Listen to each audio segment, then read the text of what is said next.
Hello, everybody. Welcome to an episode of David Talks. Today's episode is going to be about the story of the female stranger, the Myrtles Plantation, and ghosts that appeared at the Whitehouse, and Abraham Lincoln's death premonition. Now, there is a famous phrase that we all hear called silence is golden. Now, which is what this story is all about. It's about a young female that died at a very young age with her name kept secret.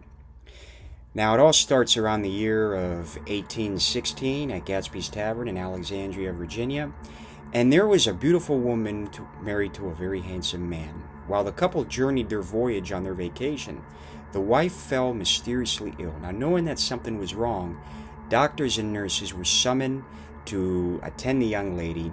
Now, weeks had passed, and as medical aids had done with what they could do at that time, they were determined by her declining health that she wasn't going to make it. Now, after the husband had a brief conversation with his sickly wife, he calls the doctor and nurses, and to the bedside he asks them to swear an oath. And in this oath, it basically said that they promise that they will never reveal the identity of the sickly woman, which is his wife, and of course also to the doctors, the sickly patient that was sick.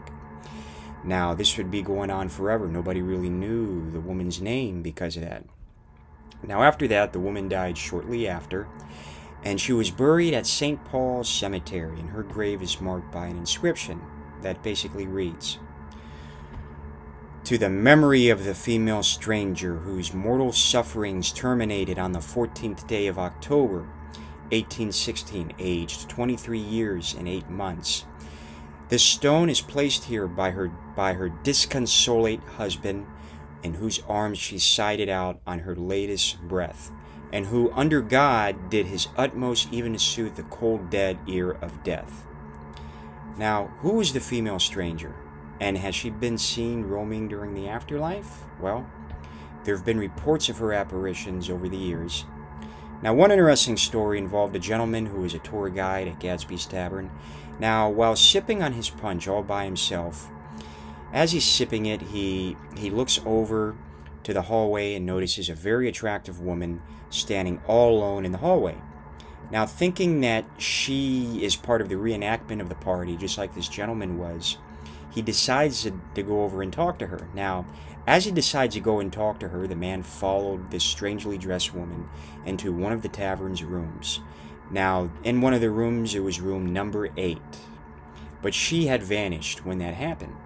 So, immediately he becomes dazed and confused, and he wonders, there's this beautiful lady that I just saw that I intended on approaching and is now gone. What the hell happened, right? While this was occurring in his mind, he notices a lit candle in the room, lit by itself, and this indicated to him that somebody was in the room. Is he seeing things? So it wasn't until he became very confused and scared, and he ends up grabbing a member from the party while telling them the story. Now, as he's telling them, he shows them the candle that was lit. But when he comes back to the room with the gentleman, the candle is no longer lit, and he notices the wick untouched and not burnt, which was very strange. Now, the second member that was with this gentleman immediately thought he was nuts and proceeded to leave the room.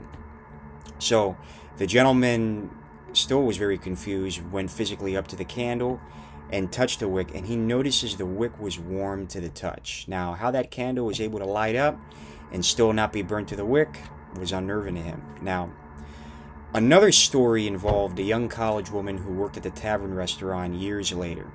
And this was during one summer. Now, it was her first day at the job, and while preparing to get the food for the table that she was ordering to, she goes into the kitchen by herself. She feels a presence and looks, and there is a young woman staring right back at her, watching her grab the plates of the food. Now, the college girl was so scared, she dropped the plates on the floor and watched in terror as she saw this young woman disappear into thin air. Now, immediately startled, the woman quits her first day on the job, never to return to the restaurant ever again. Now, who is this female stranger, and why has she made her presence known? Was it to reunite with her husband at death, or is she confused about her untimely death. We don't know. Very strange that these two occurrences had happened. Now, we move along to another story. Now, this is involving another untimely death and a very famous house also known as the Myrtles Plantation, right? Here's a picture of it right here. Located in St. Francisville, Louisiana, it was built by David Bradford, who was an American Revolutionary War general. And while in 1796 he built the house, originally naming it Laurel Grove. Now, after his involvement with the Whiskey Rebellion, if you don't know what that is, it was a violent tax protest between the years of 1791 and 1794 that allowed the rebellion against the government who were charging citizens tax on whiskey. Sounds familiar in today's politics. Now, he almost similar, but anyway, he lived alone in the house for several years, and until he was forgiven by President John Adams in 1799 about the incident that he was formally joined, him causing chaos and protesting about him protesting about how it was wrong for getting taxed on whiskey and all that. So after that, he lived alone in the house, and of course, yeah, President John Adams forgave him in 1799. Now, this allowed David to bring his family into the home. Now, years later, after David passed in 1808, the house was passed over to his daughter and her husband, Clark Woodruff. Now, their life ended up not being as positive as their father-in-law, and as they had 3 children, only one survived into adulthood. Now, does it get better? No. So apparently, Clark Woodruff, being known as an honest man, had one fatal flaw, and that was an appetite for sex. Now, he focused his attention on one of the slave girls in the plantation, and that was Chloe. Now, the young girl knew that refusing Woodruff's advances would not be as wise, as she would be punished by working in the severe heat. Now, not having a choice, she ended up having a sexual relationship with Woodruff for the next few years. Now, worrying that Woodruff's wife would find out and punish her, right? She began to eavesdrop on the family's conversation around the house. Chloe did. Now, one day, Woodruff caught her listening and ordered her ear cut off as punishment. Now, from there, Chloe was forced to wear a turban to cover her disfigured ear. Now, being angered on losing her ear, Chloe wanted to get back at her master, who was sexually hungry for sex, until one day, this is how she got back, she slipped poison in the Woodruff's family's food. This was including Woodruff's wife and 2 of his kids. Now, they had 3 kids. 2 of them ended up dying within 2 days, which is why he had one that lived into adulthood. Now, Chloe, keeping the matter to herself, ended up telling her slave friends what had happened, and fearing that Woodruff would do something bad to the other slaves out of punishment, finding out that Chloe had poisoned almost his entire family, Chloe's slave friends ended up grabbing Chloe and hanging her from a nearby tree. Now, when she died, the slaves cut her body from the rope and threw her body into the river. Now, in 1834, Woodruff sold the property to Reuben Gray Sterling, and then years later, it was owned to William Winter, who married one of Sterling's daughters. Now, while in 1871, there was an unnamed man who shot Mr. Winter in the chest. Now, as he was exiting the house and fell on the floor, as he fell, he stumbled back inside the house, only to crawl onto the steps, yelling for his wife, Sarah, and while he died in her arms, he died basically on the staircase in the house. Now, there are alleged haunts that actually haunt the house. Now, it would take up until the 1970s for weird stuff to happen. Now, in the 70s, it was purchased by the Mayer family, and it was opened as a bed and breakfast, which it still is today.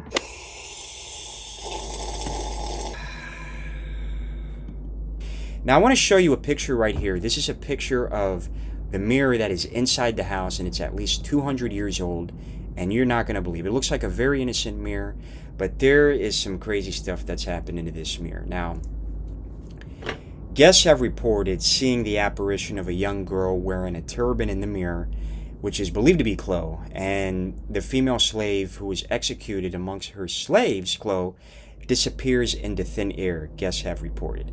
Now, there's also reports of a young white female and 2 children appearing into the mirror looking dazed and confused. But the most eerily part about this story is the fact that there are handprints and drip marks that appear inside the mirror for no apparent reason, and unknowingly. How did they get there?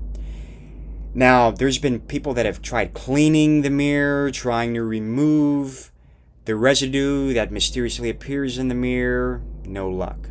But somehow the marks and handprints continue to be embedded in the mirror by some unseen force. Now, clothes not only seen in the mirror, but also on film. That's right, because in 1992, there was one of the owners, a local owner, was snapping pictures of the whole entire house for insurance purposes. Now, 3 years after this picture was taken, it was long and forgotten until a historic researcher of the house wanted to use this picture as a postcard to the house. Now, after blowing it up on the computer, he notices a figure of a young woman in the corner standing wearing a long dress. Here's a picture of it that I'm going to show you. If you notice, there's a circle that is circled of where this apparition is. Now, according to the owner that took the picture, there was nobody in that spot or nobody at all in the house. Nobody was there. It was just the woman snapping the picture. There was nobody standing there. So, for those of you that can see it circled of where this figure is, what do you think? Could that be Chloe? Because obviously there was nobody there, according to the local owner that snapped the picture, right? Because it was an accident. She's snapping the picture for insurance purposes. So, that's creepy. Now, there's also stories of people that are reported to stay in the doll room of the house. Now, in this room, there are porcelain dolls that are on a shelf, and one couple stayed over in the room where the dolls were, and they woke up with the dolls tossed over in the room along by their hands and hair being touched by an icy cold hand about the size of a child. Now, another guest woke up in the middle of the night to find a doll sitting next to them in bed, staring inches away from them on a pillow, right? So, how haunted do you think the Myrtles Plantation is after hearing this story? Would you book a flight to Louisiana on JetBlue just to spend a couple nights there and see for yourself? Hell, I would. Maybe bring some friends, of course. Now, we go into another story, one of America's most vulnerable places of the Whitehouse. Famous for its color, its neoclassical design, and its housing of every American president since 1800. Now, the White House is the most symbolic symbol of the United States. Now, it was built between the years of 1792 and 1800 by James Hoban, who was an exterior designer. And the White House actually has a stone design called Aquia Creek sandstone, and that is painted white. Now, during the War of 1812, like I said in one of my videos, the British burnt it down in 1814, and of course, James Hoban was appointed to rebuild it. Now, James Monroe moved into the building in 1817 when it was fixed up after leaving the Octagon house that he was temporarily staying. And during his administration, the South Portico was constructed. Now, in 1829, Andrew Jackson oversaw the addition of the North Portico of the house, and various proposals were put forward during the late 19th century, of course, to significantly expand the president's house or to build an entirely new residence. But these plans were never really taken place because of money, and there are actually 132 rooms in the house with 35 bathrooms and 6 levels in the residence. There are also 412 doors, 147 windows, 20 fireplaces, 8 staircases, and 3 elevators. That's a big house. You need more. Having one person staying in a house like that has got to be boring because you need guests to stay there. Too big of a house. Now, the White House, of course, the kitchen itself, it has the capacity to serve at least 140 guests. That's really cool. Now, but the house wasn't really in reserve to the living, right? But it's also reserved to the dead. Here's some of the stories, right? Because there is also a story of being seen by guests that have actually stayed in the White House. There's also seen the ghost of Abigail Adams, who is the wife of John Adams. She's seen hanging clothes in the East Room, with her arms outstretched, carrying a basket of laundry, then disappearing. But there are also reports of a man named David Burns who made a fortune selling his land in the 18th century to help create the city of Washington. Now, Lillian Rogers Parks, who was a seamstress who chronicled her 30-year career working at the White House in a 1961 memoir, told the story of her while she was basically a valet for President Franklin D. Roosevelt in the 1940s and 30s. Apparently, there were reports of people hearing a disembodied voice coming from a distance in the yellow oval room saying, "I'm Mr. Burns," for no apparent reason. Now, during Harry S. Truman's administration, he heard a very similar. There was a very similar voice that was heard by a guard that actually worked with him, and it was then Secretary of State James Burns who went looking for him, only to learn that the secretary hadn't been in the house that day. So he's looking for Harry S. Truman, and all of a sudden he hears that voice, thinking it's Harry messing with him. Nobody's in the White House. Now, there's also been reports of Andrew Jackson's ghost. Andrew Jackson, after death, still resides in the White House, apparently. And so going back to Andrew Jackson in 1824, they also named him Old Hickory Jackson. Now, he was defeated by John Quincy Adams, who was in relation to his relative of John Adams. I think that was his grandfather. Grandfather or father, I'm not sure. But it was one of the most intense elections that ever took place in history. Now, however, John Quincy Adams was eventually elected a couple years later, and Jackson held grudges against that. He didn't like John Quincy Adams for some reason, and he would get very upset if people supported him. Now, in the early 1860s, this goes as far as when Abraham Lincoln was president. Now, Abraham Lincoln's wife, Lady Mary Todd Lincoln, believed in ghosts, and she even held seances in the White House, and it was her way of grieving from her son that passed, because they had a son that passed from an illness. And it was her way of trying to get in contact with him. Now, as she did the seances, weird stuff started happening. She would report hearing Jackson stomping and swearing through the halls of the presidential residence. Of course, the Rose Room is one of them, which was where Jackson used to sleep when he was president. And it's actually one of the most haunted rooms in the White House, according to guests in the past that encountered his presence and spirit. Now, Jackson's ghostly presence is also shown up in the White House with correspondence of Harry Truman, 1945, while he was 33rd President of the United States. There was one day where he was writing to his wife, Bess. Now, as he's writing to his wife, Bess, he hears footsteps and nobody's there. And as he's doing his speeches, he would see the drapes moving back and forth by some unknown reason. And he's writing to his wife, and he's saying that he hears this unexplained phenomenon, and he believes that it's Andrew Jackson, and wondering what Andrew Jackson's up to in the afterlife. Now, there's also reports of not only Andrew Jackson, of course, by multiple guests. There's also reports of another president. Well, I'll give you a hint. He's got a tall hat. He's got a famous bushy beard with a mole on his face. Abraham Lincoln. That's right. Now, it was reported as far back as First Lady Eleanor Roosevelt, who was the wife of Franklin Roosevelt during his presidency in 1933 and 1945 at the White House. And she would use the Lincoln bedroom as her study. And she would always feel the presence of knowing that Abraham Lincoln was in the room with her while she would work late at night in the room studying. Now, coincidentally, they did have a dog named Fowler who would bark for no apparent reason in the same room that Eleanor would feel Lincoln's presence. But that didn't stop there, because there was the Queen of the Netherlands by the name of, I believe her name was Wilhelmina, if I can pronounce that, Queen Wilhelmina.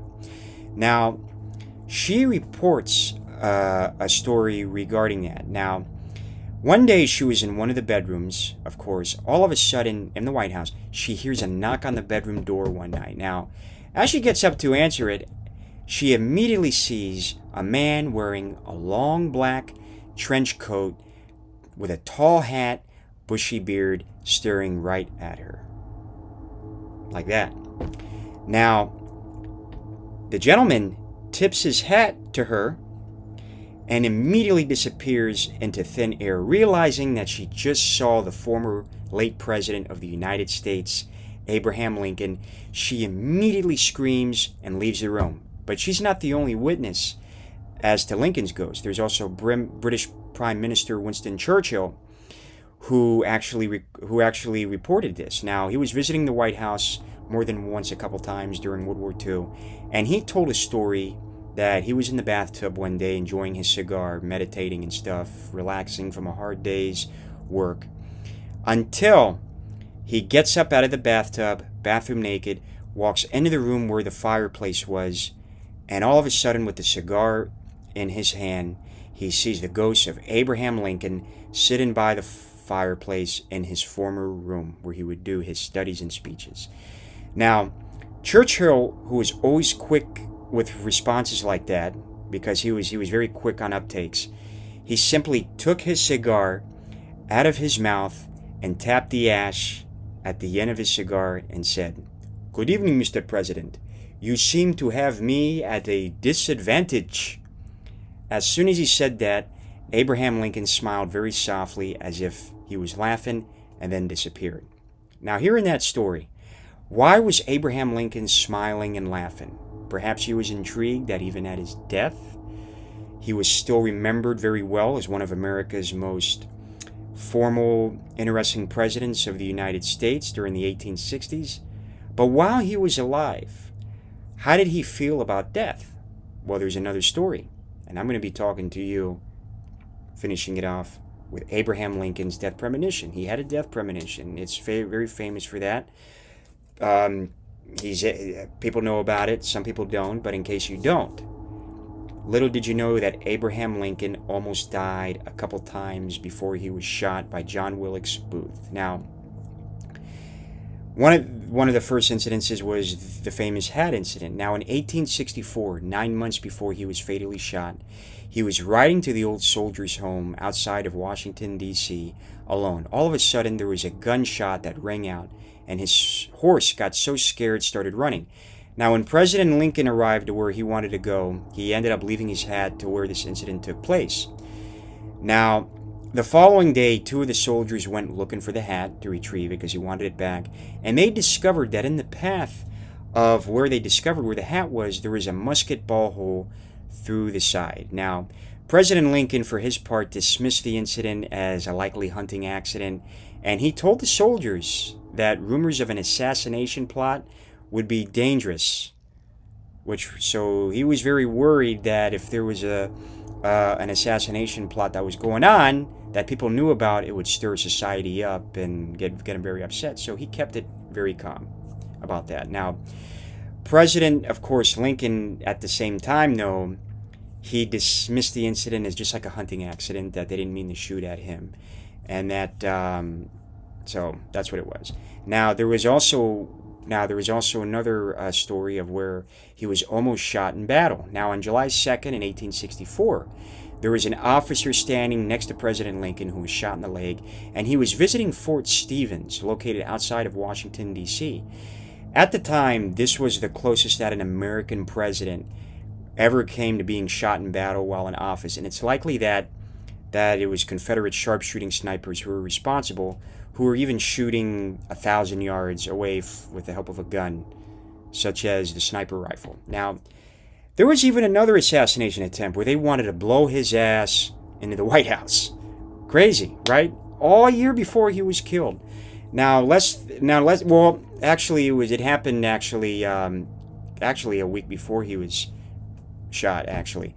And of course, so less than a week that John Wilkes Booth took the president's life, there was an assassination attempt that failed with Sergeant Thomas Haney, who was part of the Confederate Torpedo Bureau and used it again.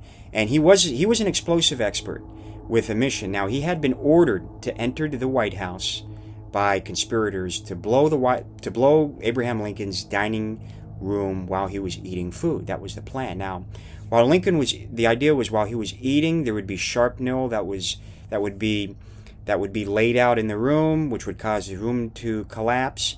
Now, as he was getting ready to perform this task, Haney was eventually arrested by an Illinois cavalry unit that came across them by chance. Now, the South was very distressed, and the North was safe for a few more days because they extended Abraham Lincoln's life for another week, sadly before he was shot and killed by John Wilkes Booth. Now, all this leads to a very big story. Now, when you have all this stuff happening to you as President of the United States, you just know, okay, well, I'm not going to be on, I'm either going to either die or I'm going to have funny stories to look back on being former President of the United States. And he was just a guy that just knew that a lot of people didn't really like him. Now, but he did have a premonition. Now, Abraham Lincoln woke in a very cold sweat one day from a dream that he had. He told his wife Mary that in this dream he was basically walking around in the corridor of his funeral parlor. Now, as he walked, he sees a casket open with a body wrapped in funeral garments. Now, with soldiers guarding the casket, immediately he asks, "To whom is passed?" Now, the guard said the president has been killed by an assassin.